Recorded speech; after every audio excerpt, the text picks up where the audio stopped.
All right, well, while I'm here anyway, I may as well tell you a little story about making sense of AI and the future of education. It's a pleasure to share some of what we've been up to the last couple of years, but also just to get our minds working on this fine morning. So, if we're all here, mainly from shipping and logistics, some of us from education, some of us from other industries, why are we talking about AI in education?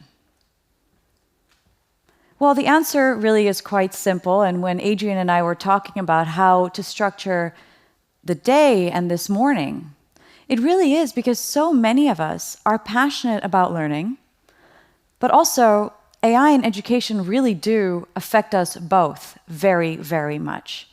And as we see that gap growing between those that have access to learning about artificial intelligence and other exponential technologies and those that have access to quality education, it's also a little bit our responsibility to keep thinking about what we can do to close that gap. So I asked some of you what you'd like to learn about today. Some of the answers were practical applications of AI in the maritime industry, ways to leverage AI for new opportunities, and working closely with AI education companies to implement solutions in education in our educational ecosystem and the trends in vocational education and training. So I'm going to do my best in a bit of a shortened time, because I know we're running behind, to give you as many answers as I possibly can. But in order to know where we're going, we need to know where we've been. So I'd like to tell you a little story about what happened in Dartmouth in 1956. So Dartmouth College is in Connecticut, and it was actually a beautiful summer day, fresh air. I'm kidding. I have no idea what the weather was like. But what I do know is that there was a group of scientists, a group of researchers that came together on this morning to discuss artificial intelligence. This was in 1956.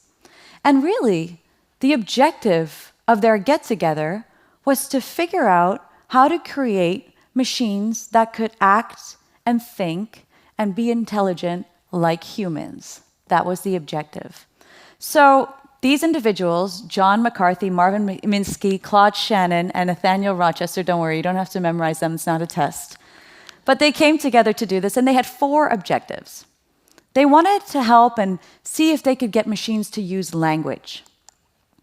They wanted to see if machines could form abstractions and concepts, to solve problems that we believed were reserved for humans only, and to improve. Now, if you see that list, what stands out to you? Point number 3, anything else? Point 4 stands out for me, improve, right? Because that's kind of how we end up with creepy things like this. Now, I know this is 2 years old, and thank goodness this robot was pre-programmed. I presume most of you have already seen it. But when we think about improving, that's something that we wanted in 1956 machines to do. And it's also why just on Monday, Tesla Bot came with a new update and now can actually do yoga. So I do think that's an improvement from just jumping on things. But the point is that what happened in 1956 when it relates to artificial intelligence is quite conceptually still very much what AI is about today. And that's where we got to the points of generative and regenerative AI. But even before that workshop, we had Ada Lovelace, known as one of the original thinkers of the algorithm, because in her notes, in fact, in her 7th set of notes to be precise, she had written about the poetic computing power of an analytical machine, already starting to think about the relationship between human and the technology that we are building. And then we had the perceptron in 1958, invented by psychologist Frank Rosenblatt, who wanted to build a neuroarchitecture that resembles and mimics the human brain. And after that, in the 1960s, we saw the AI boom. Maybe some of you were there for it and remember it. But this is when much more money was going into artificial intelligence, and people were free to start projects and to innovate and to really get moving, to create those intelligent systems that they wanted to. But after every high comes a low, and that brought us to the AI winter, known as a period when research really slowed down. Why? Because some of the artificial intelligence wasn't as smart as humans yet, and people were bored, and researchers left projects and funding was cut. Voila, the AI winter. Maybe you remember the early days of bots when you were chatting with them and it was actually really annoying. We all kind of gave up on AI for a while. But the 1980s weren't all bad. You paid 25 cents for a candy bar, and the first cell phone came out, which I think weighed like 2 pounds, 1 kilo, right? So in the AI side of things, also more good things happened. There was the introduction of expert systems. And what expert systems were trained to do was to really start thinking like an expert in their domain, right? So becoming more specific. This was already in the 80s. In the 1990s, we were introducing NLP and computer vision. Why? Because now we had an opportunity to get more specific with structured data. Before, the expert systems were trained on unstructured data, but now that was a shift. And that shift was because of the introduction of big data. Things like this Furby right here, maybe you remember it. It was collecting a ton of data. And that was a big deal back then, remember? My word, it's only 2023. We've come quite far. The mid-2000s saw the advent of deep learning, and this was possible because of all that extra data we had been collecting via the Furbies. And finally, it leads us to nowish, right? We're in generative AI, which is what we are engaging with on a daily basis. This is artificial intelligence that can create new stuff. Images, videos, scripts, strategies, and so on. So AI, you know by now, is a way to start training computers to do things that we think are intelligent, that we as humans have deemed intelligent. And machine learning is a subset of the field of AI where we're getting more specific and computers are able to do things that they are not explicitly programmed to do. So by show of hands, how many of you feel like you're very comfortable in this subject, you know everything there is to know up until today, and you're actually just waiting for lunch break? You please. I love it, a fellow speaker, great. No, and how many of you think, well, actually, how many of you are using GPT-3 regularly? Anybody here for GPT-4 with the subscription model by show of hands? Oh, 4 people have a GPT-4 subscription model. Anybody using anything else, like Perplexity or any of the free models out there? 2, okay, 3. All right, great. How many of you, okay, this is a fun one. How many of you are not afraid of artificial intelligence whatsoever? Must I assume that the 70% of you that didn't raise your hand is afraid? Or is like, that's a little awkward. But it's super awkward, you guys, don't worry. But anyway, we're here now, right? And it's only gonna get worse because we're collecting more and more data and we've got more and more strong computing power. And finally, enough of us are playing with it right now. So there's gonna be changes coming. It's a very good decision for you to be here in this room today because it's important to stay involved in these conversations. In any case, I just want to demonstrate a few quick examples for you. Sybil, I'm pointing out today because this tool developed by MIT and Mass General Hospital can detect lung cancer quite early. And I want to show that because I think it's actually a really cool application of artificial intelligence. Here we're getting to actually combat one of the bigger cancers in the world. If you want to learn a little bit more about Sybil, by the way, feel free to scan those QR codes. One has information about the tool itself and how it's built, and the other a conversation with the researchers that built it, which is quite exciting. What about the maritime industry? For those of you that are actively working in the maritime industry, you've got these uncrewed surface vehicles collecting way more data than ever before. You're welcome to scan that QR code if you want to dive into a real application of AI. And the great thing about this, of course, is that Sail Drone doing this isn't just great for the company itself, but it's hopefully going to get us closer to the IMO 2030 goals, which were highlighted in the 2023 strategy in order to get closer to UN SDG 13, taking rapid action on climate change. So as you see, there's a lot of opportunity to tie this technology into actual things that are taking place in your industry, but that are also what are going to keep a city like Rotterdam on the map as a front runner when it comes to maritime industry. But if we're on examples anyway, for those of you that are doing a lot of project management or playing with tools, Tascade is kind of like my favorite of the moment because I'm a big fan of to-do lists, but my colleague really likes mind maps, and I can't handle having to spend time going onto his mind map and adding, clouds. It just takes up way too much of my precious human time on Earth. So if you want a real time saver, this is just one that I wanted to share with you for the project managers out there. But let's go back to 3 main challenges in the maritime industry, and what I'm trying to do is tackle one of your questions, which was about looking at those real-life applications. So port congestion, freight rate instability, and demand forecasting.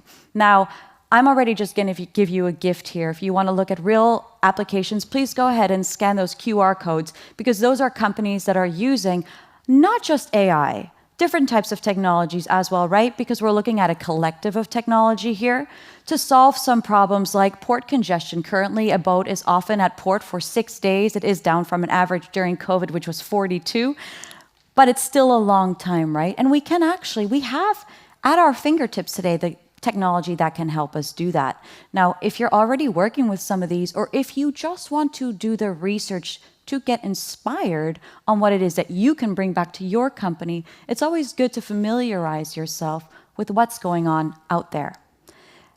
What about freight rate instability? Mind you, by the way, maritime's not my industry, okay? Aviation would have been better given the amount of flying I do each year, but I really had to do my research, so I went to Perplexity, which I prefer to use sometimes over GPT-4 because it's a little bit better with sources. If you've noticed that you're not quite getting the sources that you want from GPT-3, 3.5, or even if you're using another free model, then Perplexity is quite nice. Anyway, I'm having this conversation with it. I need it to help me a little bit with this freight rate conversation that I wanted to have with you today. I'm really, thank you, that's helpful. You never know, huh? Be kind. My interest is specifically around the maritime industry. I wanted to know a couple of companies that were actually doing this work. This isn't breakthrough usage of AI. This is just to give you your time back. This is just me giving you your time back, right? Because as humans, we have more important things to do than sit behind our computers for 8 to 12 hours each day. And the beauty is we have wonderful technology to help us. So Perplexity.ai can give you some really good sources if you just want to get started. So if you want to get a little bit of research done and you want to learn about what's going on in your industry, maybe you do this every morning. But I'm showing this to you because I actually thought that the companies that came out of this little search were very useful. These companies that I'm listing here are across the United States, Norway, and Israel. And they are all different companies that focus on using AI for autonomous data collection. They are focusing on using artificial intelligence to help reduce accidents on crewed vessels. And they're also working to reduce port congestion.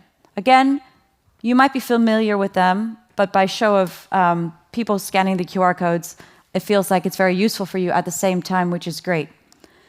And finally, that third challenge that we have in the industry, I make a challenge for you today, which is get yourself a GPT-4 subscription and do a little bit of your own research. And why you want to get a GPT-4 subscription is because it allows you to access certain plugins. And those plugins will give you a lot more information. It really is about how to use the technology at your fingertips. And that's why I started my talk today saying, if you don't keep yourself educated, that gap is going to get really big really fast. Because artificial intelligence is an exponential technology that moves faster than Moore's law, which means that it doubles itself much faster than we've ever seen before. That is a very hard concept for our human brains to understand. If I took 30 steps, how far would I be? I'm a little bit short, especially for somebody who's originally from the Netherlands. But come on, like how far would I be if I took 30 steps? Yeah, roughly 30 meters. But if I took 30 exponential steps, how far would I be? 26 times around the world. So the exponentials are very hard for our brain to understand because we're linear. We just haven't evolved that way. But AI is an exponential technology, which means that whatever I'm telling you today, by the time we have coffee break, it's outdated. In any case, you've got some really ambitious goals in your industry, and those are to get your emissions cut down by 40% before 2030. That means that you need to be very good, not at programming, not at being a deep learning specialist. Don't worry about that. There are people for that. But what you need to be very good at is understanding who to hire and which companies to engage with and which kind of technology is really going to serve you. You are now asking a bunch of questions you've never had to ask before. And those are, am I sure that this provider is going to be on top of all the EU regulations that are happening? Am I sure that this provider is going to actually deliver when I need them to deliver? Are they going to be able to communicate with my cross-continent partners with whom I liaise? So you're asking a whole different set of questions, and that leads us to barriers to implementation. Data sharing. Most of us don't like to share our data. Some of the diseases that we have in the world today could probably be a lot less if we didn't have barriers to sharing electronic medical records or just health data. I understand that we don't share it all, but sometimes ego gets in the way. So just check yourself. Is it my ego? Am I really not sharing this because I'm the researcher? But you're doing humanity a disservice. What about time and energy? Our people are totally overworked. So as a human, it is your responsibility as a leader to show up in a better way for your colleagues and your employees, especially if you want to keep developing at the rate in which technology could have you develop. And finally, a lot of people are worried about AI. This is a really real fear. And if we look at some of the examples that Philippe shared with us, when a drone is talking to a ship and a ship is talking to a what? No, but it's real. But that doesn't mean that as humans, your job is less relevant. It's not about losing your job to AI. I'm sure you've heard this before. It's about losing your job to somebody who knows how to use AI. And finally, there's no clear strategy. It feels like so much is changing all the time that we're just grasping at whatever information we can grasp. So it becomes really hard to where in the past you might have had a clear red thread on where you needed to go as a business, to really understand that. And that strategy piece is critical. It means you can always zoom out before you zoom in. But zooming out becomes hard when there's so much shift happening. So if we think about running an AI project, for example, say you feel inspired after today and you want to actually do something at your company, you need a couple of pieces to work. You need the business side to be able to talk about artificial intelligence, get those people skilled up so that they're making the right decisions for the business and they know how to articulate themselves when it comes to exponential tech. You need IT and analytics to actually have the in-house capability. If it's impossible to get the in-house capability to actually build, which makes sense, we might not have all the talent we need right at our doorstep all the time, but know how to find that talent. My team is across Mombasa, Kiev, Johannesburg, London, and I freaking love it because everybody comes with these radical ideas. And it's really amazing. So where you find your talent is really critical, but don't be afraid to go out and try. And language. When I say language, I mean you need expert prompt engineers. You need somebody who knows how to tell the machine what to do. That is literally going to be very important because most of us don't understand how to communicate with the machines that we're building. Now, the guys in 1956 probably didn't, maybe they did see this coming, I don't know. But many of us can't properly prompt what it is that we need to have done. So I'm going to share with you a very, very simple way to think about this. This is very useful information. If you want to start thinking about artificial intelligence more actively, like something tangible at your business, and you don't want it to necessarily be replacing everything, then first consider the jobs that are being done at your company today and break those down, not in deliverables, not in projections, break them down into tasks. So, if I'm standing on stage here today, oh, AI could have written my speech. Okay, well, it couldn't, but anyway, I still had to get out of bed, get into the train in Maastricht at 5:31 a.m. to Alkmaar, and then the train didn't drive from Eindhoven, so I had to get out, speak to somebody, the conductor, can we ask the machinist if this train, I'm gonna be late, I need somebody to help pick me up, I need to call Adrian to tell him this and that. So what I'm trying to show you is there's a ton of tasks I need to do. You probably do too. Think on your feet. Problem solve actively. Pull data from a bunch of sources. So those are tasks. Your first thing you want to do is break down a job into tasks. Then you're going to see which task can be automated and which task can be augmented. And when I say augment, I mean just slightly change or create space to do it better. As in, I didn't have to pull out a paper map of the Netherlands. I had Google Maps to help me, right? But I can't automate it. I can't automate myself being here all of a sudden. I could, but then I'd have to do an AI avatar, and it's not human connection yet. So for me, that's not an option. So figure out what you want to augment and figure out what you want to automate. And then you assess the value of doing so. So say I did send my AI avatar here to you today instead, it wouldn't be as fun because I wouldn't get to know you. So there's no value for me to do that. So when you start to think about bringing this to your business, this is really important.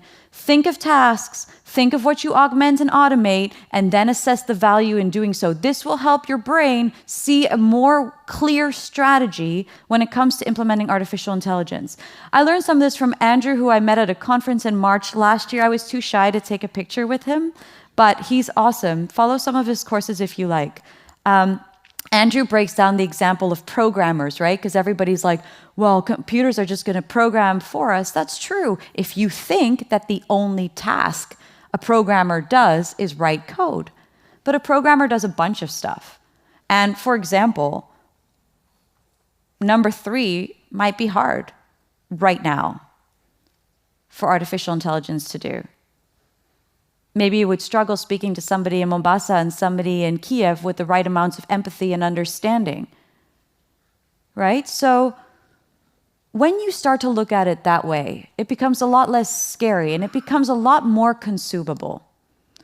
And it actually is a way in which we've been moving forward throughout our history as human beings on Earth.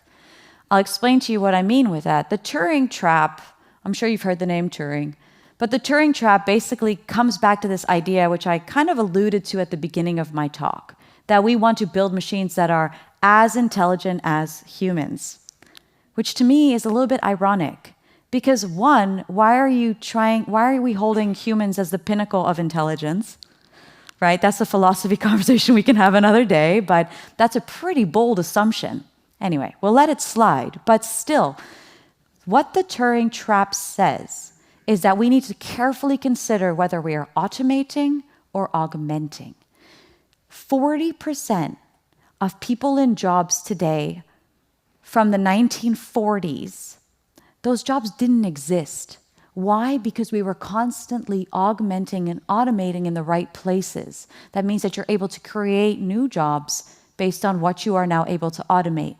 What you are now able to augment. But the funny thing is, as humans, it is our baseline to be lazy. Like we want the easy route out, most of us do. Which is why we like to automate stuff. But that's a problem, because what if the Greeks had done that, right? If the Greeks had done that, they had automated herding sheep, no big deal. They had automated making clay pottery. They had automated weaving tunics, and the Greeks then all of a sudden also automated repairing horse carts? Where would we be today? So it's not necessarily about automation. Think about it as augmentation, because the most value to our economy is when we design new goods and services, not when we automate them.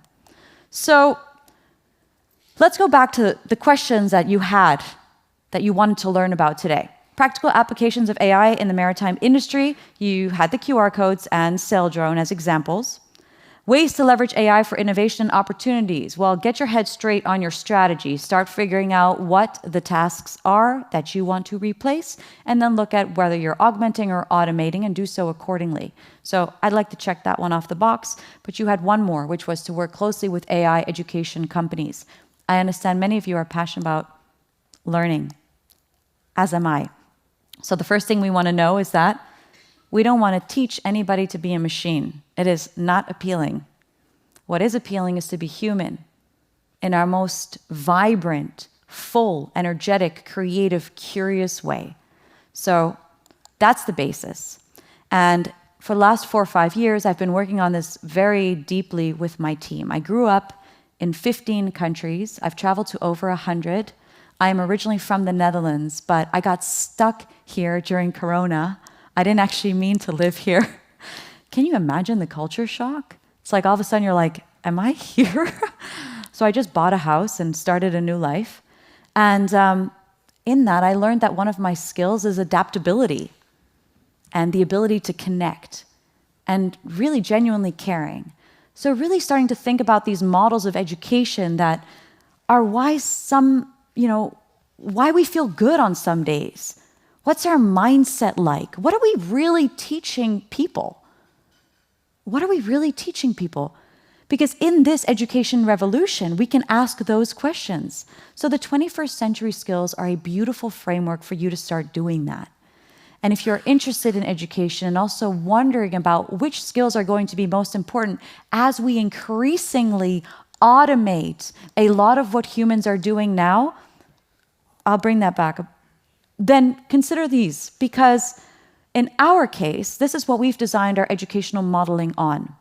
And when I started working with artificial intelligence and education, this was in 2019, I taught myself machine learning during the pandemic. I read a bunch of books that summer. You know that first summer? Remember? It was crazy. We were all inside our houses. I just read a bunch of books and then I trained them, get this, to GPT-2. Did you even know GPT-2 existed? No. So that was quite the journey. And what we did is we started exploring how we could actually get it to understand these skills, get it to understand mindset. How am I feeling today? Am I breathing well? Am I connecting with other people? Because to me, this is really where education has to go if we want to continue to have a good partnership with the machines that we're building. And now we're actually doing this in the Netherlands in real time at some of the large colleges, which is very exciting. That means very soon students are able to engage with an AI mentor that is completely in tune with who they are and how they think. Are they frustrated because their bike got stolen?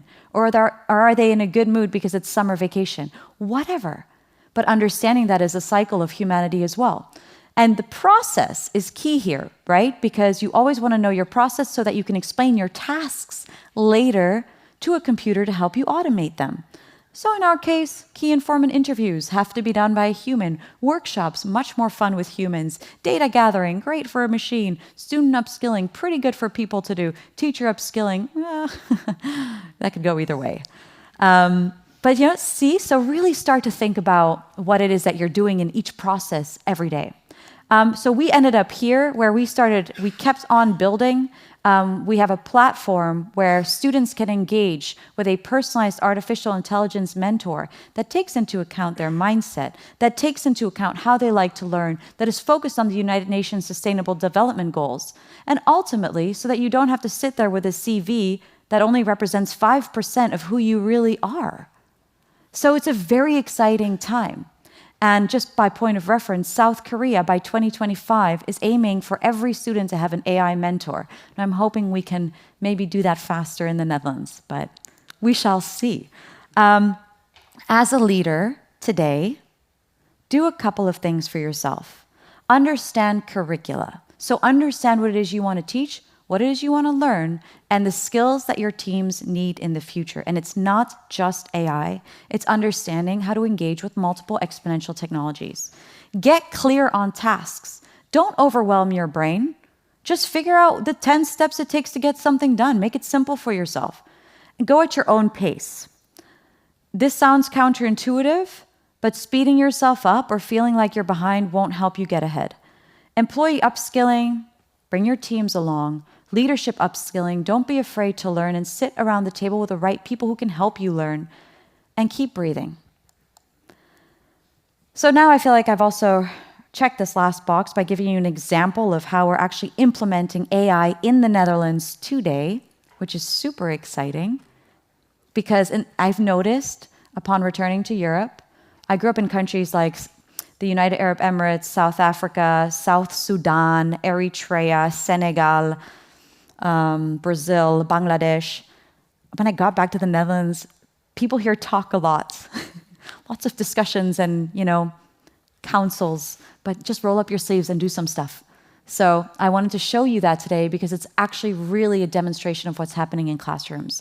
Now, I made a comment earlier, keep breathing, but let me show you something hilarious. I told you that being good at prompting is critical. Now, you see this circle 80.2, right? And then you see the prompt.